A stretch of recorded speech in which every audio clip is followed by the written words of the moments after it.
दोस्तों एक दो दिनों पहले ही डीआरडीओ और जीटीआरई द्वारा खुलासा किया गया है कि 110 किलो न्यूटन थ्रस्ट के इंजन के ऊपर काम जोरों शोरों से चल रहा है। इसके लिए पूरा एनवायरनमेंट डीआरडीओ जीटीआरई द्वारा तैयार किया जा रहा है, जिसके तहत कई सारी टेस्टिंग फैसिलिटी भी अब भारत में ही सेटअप की जाएंगी। तो कहा जा सकता है कि जल्दी ही हम इसे अचीव कर लेंगे। लेकिन दोस्तों इसके अलावा भी डीआरडीओ और जीटीआरई बहुत सारे इंजन्स के ऊपर काम कर रहे हैं और जिसके खुलासे अब हो रहे हैं। यकीन मानिए जो हमारी पिछले 70 सालों से टेक्नोलॉजी वाइज कमी थी वो अब पूरी हो जाएगी। यानी हमने 5000 किलोमीटर तक मार करने वाली मिसाइल तो बना ली, लेकिन ऐसा कोई इंजन नहीं बना पाया कि जो 2500 किलोमीटर जाकर वापस आ जाए और कुल 5000 किलोमीटर का हमें रेंज दे दे। समझ रहे हो आप, ये बहुत बड़ा सेटबैक था भारत के लिए। लेकिन अब इन सारी चीज़ों को हमने पीछे छोड़ते हुए नए सिरे से और बहुत तेजी से काम करना शुरू कर दिया है और काफ़ी सिंसियरिटी के साथ काम किया जा रहा है। मैं आपको बता दूं कि डीआरडीओ की तरफ से कुछ एसटीएफई के निर्माण की बातें सामने आ रही है। डीआरडीओ कुछ नए स्मॉल टर्बोफैन इंजन्स के ऊपर काम कर रहा है, जो कि हमारी मिसाइलों और साथ ही साथ हमारे आने वाले ड्रोन्स में इस्तेमाल किए जाएंगे। तो ध्यान से सुनते रहिएगा, मैं आपको पूरी न्यूज़ बताने वाला हूँ। दरअसल आप सभी जानते होंगे कि डीआरडीओ ने सबसे पहले तो माणिक इंजन बनाया, जो कि स्मॉल टर्बोफैन इंजन था, जिसका इस्तेमाल हम लोग हमारे निर्भया मिसाइल, आईटीसीएम, इन सब मिसाइलों में करने वाले हैं, जिसका कि थ्रस्ट है 4.4 किलो न्यूटन का। इसके अलावा दोस्तों जो नया टर्बोफैन इंजन डेवलप किया जा रहा है जीटीआरई डीआरडीओ द्वारा, उसके बारे में जान लीजिए।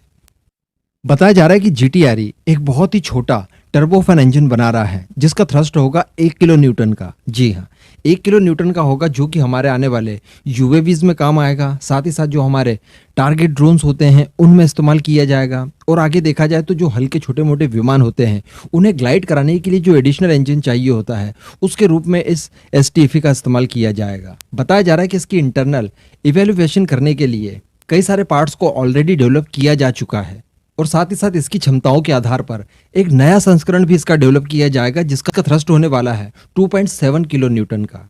अभी बताया जा रहा है कि जल्दी ही इनके प्रोटोटाइप बन जाएंगे और फिर बाद में इनकी टेस्टिंग वगैरह की जाएगी। और ये जो दूसरे नंबर वाला एसटीएफई बनेगा, जिसका थ्रस्ट रहने वाला है 2.7 किलो न्यूटन का, इसका इस्तेमाल किया जाएगा एयर टू सरफेस मिसाइलों में, यानी जो हवा से सतह पर मार करती हैं, स्ट्राइक करती है, उस तरह की मिसाइलों में इनका इस्तेमाल किया जाएगा। तो कहा जा सकता है कि 3 एसटीएफई हमारे पास हो जाएंगे। एक तो माणिक इंजन, एक 1 किलो न्यूटन थ्रस्ट वाला और एक 2.7 किलो न्यूटन थ्रस्ट वाला। तो इस तरह के कुल 3 इंजन हमारे पास हो जाएंगे, जिसके चलते हम लोग हमारे यूएवीज और मिसाइलों के लिए इस्तेमाल कर पाएंगे। इसी के साथ साथ बताया जा रहा है कि डीआरडीओ ने ड्राई कावेरी इंजन के वेरिएबल एरिया नोजल और सीवीटी टेक्निक के साथ एक नया आफ्टर बर्नर सेक्शन विकसित करने की कोशिश की जा रही है, जिसके लिए कुछ सीमित तौर पर परीक्षण भी किए जा चुके हैं और इसके परीक्षण काफी संतोषजनक पाए गए हैं। और आप सभी को बताने की जरूरत है ही नहीं कि हम लोग हमारे ये जो कावेरी इंजन है इसका इस्तेमाल करने वाले हैं स्विफ्ट या फिर आवरा जिसे कहा जाता है, उन यूसीएवीज में, जिन्हें कि मिनी बॉम्बर्स भी कहा जाता है, जो कि स्टेल्थ होंगे और एमका से पहले ही ये सर्विस में आ जाएंगे।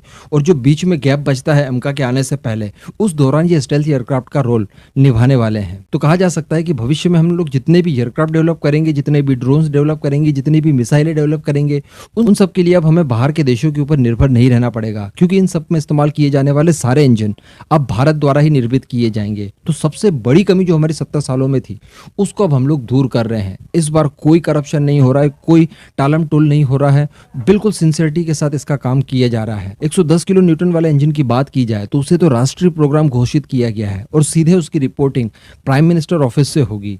तो कुल मिलाकर कहा जा सकता है कि ना तो उसे कभी फंडिंग में कोई तकलीफ आएगी और ना ही वहां पर कोई टालम टोली चल सकती है। सारे काम आपको समय पर करने ही है और अच्छा रिजल्ट देना है। बस 110 किलो न्यूटन वाले इंजन के लिए जल्दी से डीआरडीओ जीटीआरई अपने फॉरेन पार्टनर का अनाउंस कर दे, जो कि इसी साल होना ही है मध्य में। उसके बाद उसका निर्माण भी शुरू हो जाएगा। बाकी सारे इकोसिस्टम तो हम तो डेवलप कर ही रहे हैं। अब इस पूरे मुद्दे पर आपका क्या मानना है, नीचे कमेंट करके जरूर बताइएगा।